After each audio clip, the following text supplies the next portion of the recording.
Good morning, everybody. My name is Meow Meow Mel, and welcome to Coffee Thoughts, where I drink coffee and talk about whatever comes to my mind in the morning. Everybody have their coffee? Is everybody ready? Ready or not? Because here we go. Alright, now there was a conference that had been held out at the National Harbor out in Maryland, the Conservative Political Action Conference, where NRA members, political figures, and students had attended this conference to converse with each other about gun control. And after the shooting out in Parkland, Florida, at the high school, Wayne LaPierre, who is the CEO and vice president of the NRA, said that advocates of gun control care more about destroying liberty than protecting children. Not taking any sides here, but ever think that that's why they want gun control? They believe that it's going to protect the children. Just saying. LaPierre also said at the convention, as usual, the opportunists waste not 1 second to exploit tragedy for political gain. And he threw the accusation that Democrats are trying just to rid the rights of gun owners, saying that they hated the NRA, they hated the Second Amendment and individual freedoms of people. He also says that for the Democrats, safety wasn't the issue, but it was more of a political issue. He continues to say if they truly cared, what they would do is protect them. They care more about control and more of it. Their goal is to eliminate the Second Amendment and our firearms freedom so that they can eradicate all individual freedoms. He says that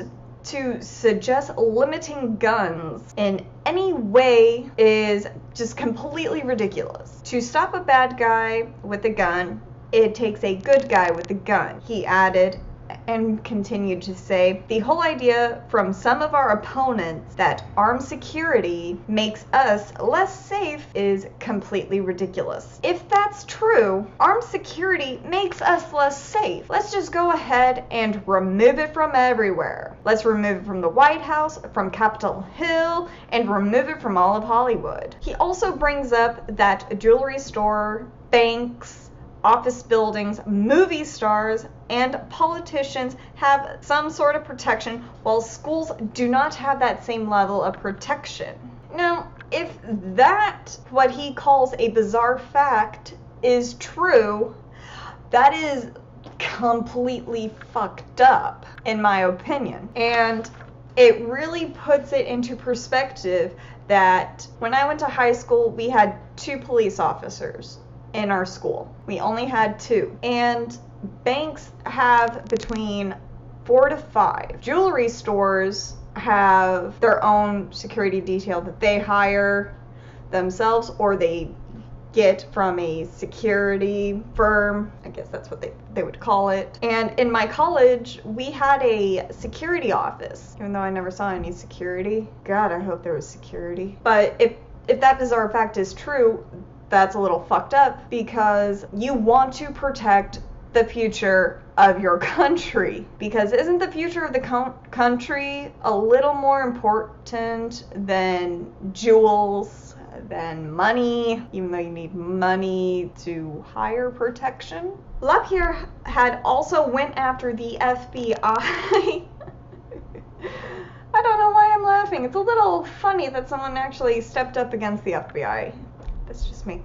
He went after the FBI for failing to investigate the detailed tip that was sent to them about this shooter, and they did nothing, and 17 people lost their lives. He, for some reason, believes that there is corruption within the Bureau. Now, I'm not going to say there probably wasn't any. There is a possibility. There can be corruption in anything you can look at. But the FBI Deputy Director, David Bowditch, admitted that they did make a mistake by not investigating this tip. He also said that the tip wasn't said to the local PD and they dropped the ball.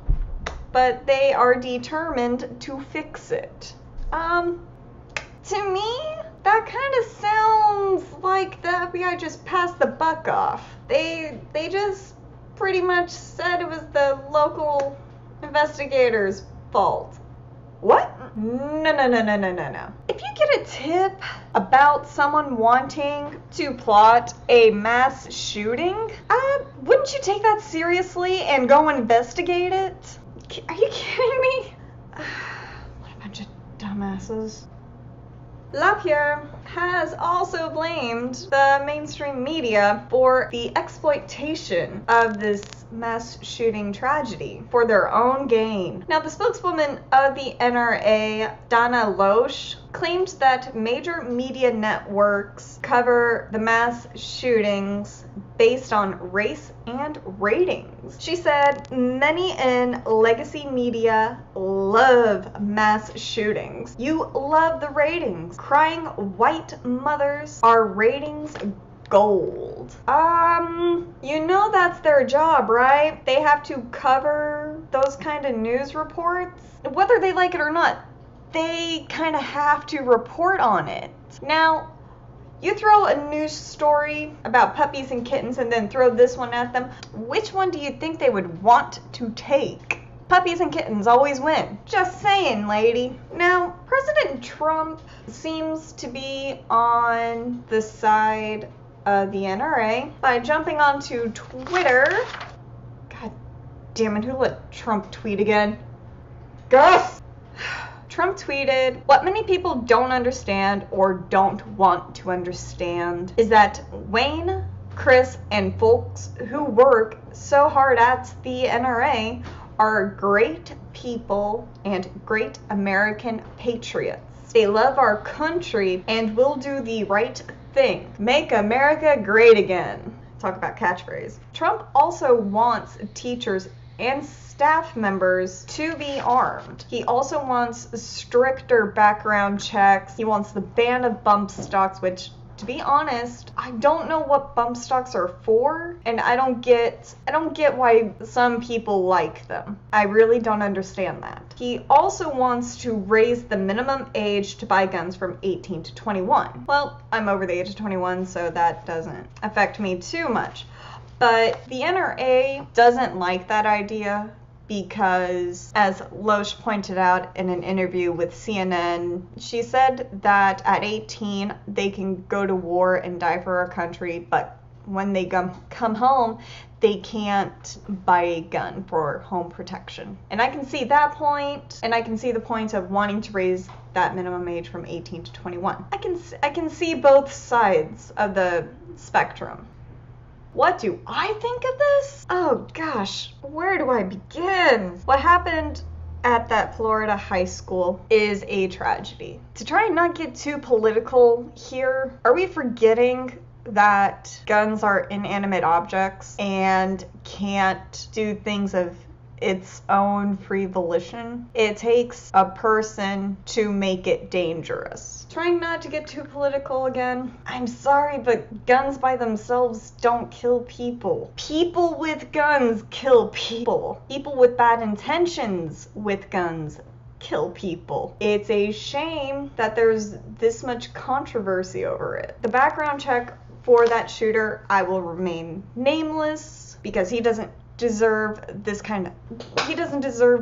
publicity that he's getting, and some news networks are still spewing his name out, still showing his picture, but I won't. He doesn't deserve that kind of publicity. He doesn't deserve that kind of popularity. The failing system of background checks that caused this to happen, and it's just so stupid that this system that people rely on to be able to get a gun, people rely on that system to make sure that people who don't qualify don't don't get a gun. They rely on that system because that is one of the safety checkpoints for buying a gun. And there are too many of these cracks that people are slipping through, and those cracks need to be filled up.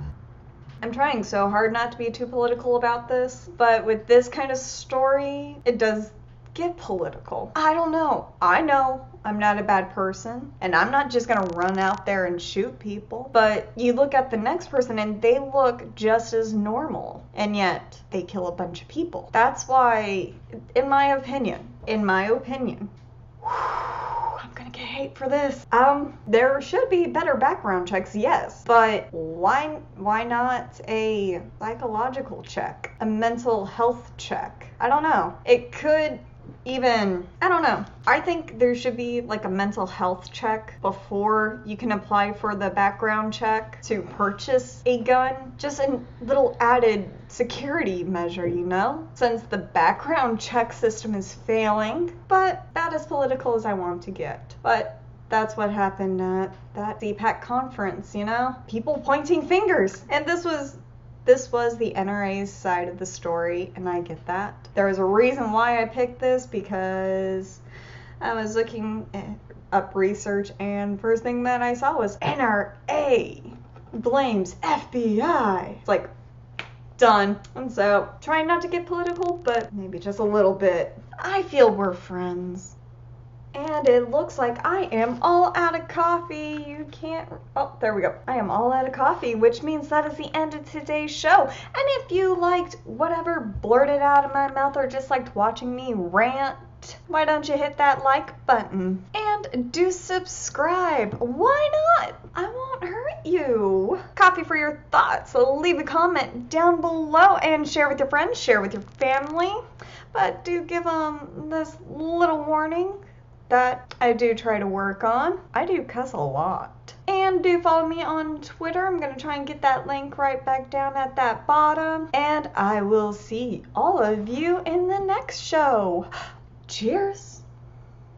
One more thing. If y'all have been with me since the start of my channel, I used to have Monday, Wednesday, and Saturday update. Well, now getting more into the newsy type things, I am a one-person show, despite my co-host being a skull mug, my editor being a cat. I do a lot of the research by myself, and I do the editing by myself. So it takes me a couple of days to get a video out, and I do feel a little rushed doing it, but bear with me. I'm gonna try and figure out a new posting schedule, but it all depends on how in-depth these stories are and just how detailed I get with them.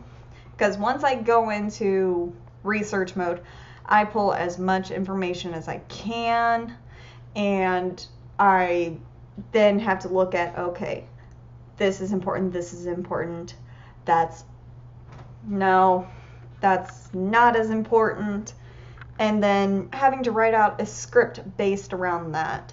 So do bear with me. I'm gonna post as often as I can, but for now the schedule, the posting scheduling is a little hectic right now. So bear with me.